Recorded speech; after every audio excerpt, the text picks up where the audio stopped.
여러분 안녕하십니까? 포항 MBC 930 뉴스입니다. 포항항의 올해 1월 항만 물동량이 1년 사이에 30% 이상 줄어든 것으로 나타났습니다. 해양수산부의 화물 입출항 현황을 보면 포항항의 올해 1월 총 수출입 화물 물동량은 269만 7,865톤을 기록해 1년 새 34.6% 줄었습니다. 포항항 전체 화물 물동량의 절반 이상을 차지하는 철광석 수입이 지난해 1월보다 51.3% 감소한 것이 물동량 감소의 원인으로 분석됩니다. 철광석 수입 물량은 포항 지역 철강 생산에 대한 선행 지표나 마찬가지여서 지역 철강업계의 생산 활동이 위축될 수 있다는 우려가 나오고 있습니다. 현대제철 포항공장이 기술직을 대상으로 오는 14일까지 희망퇴직과 함께 당진 공장으로 전환 배치 신청을 받습니다. 이는 글로벌 경기 둔화와 중국 제품의 밀어내기식 수출에 따른 단가 하락, 국내 건설 경기 침체, 미국의 관세 부과가 연이어 겹쳐 수익성이 크게 악화됐기 때문입니다. 지난해 포항 2공장 가동 중단을 결정한 현대제철은 노조의 반발로 고용 유지를 위한 축소 운영으로 선회했지만 뚜렷한 해법을 찾지 못했습니다.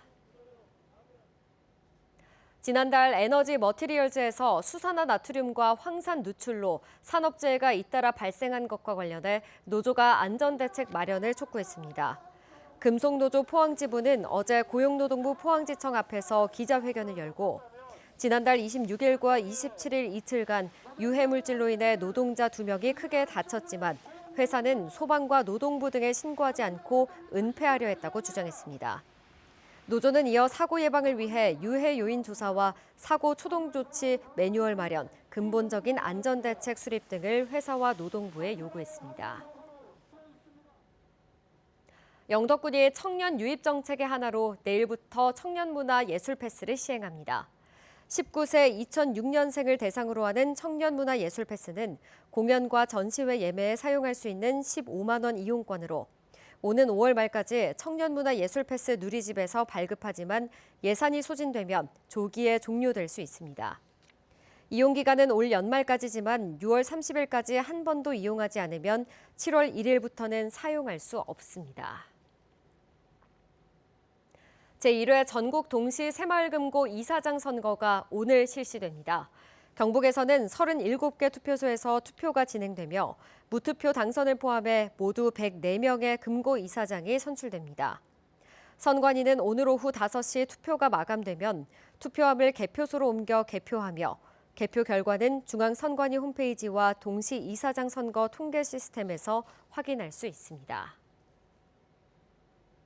포항시는 3월부터 지역의 관광 명소와 전통시장 등을 둘러보는 시티 투어를 본격 운영합니다. 포항 순환 코스는 매주 토, 일요일 1일 4회로 운행되며 새롭게 추가된 1박 2일 코스는 첫째 날에는 구룡포 일본인 가옥거리 등 남구 지역을 중심으로 관광하고 둘째 날에는 스페이스워크 등 북구 지역 탐방 일정으로 구성됐습니다. 또 산악회, 친목회 등 35인 이상 단체를 위한 맞춤형 코스도 운영되며 이용 요금은 1박 2일 코스 12,000원, 종일 코스는 6,000원입니다.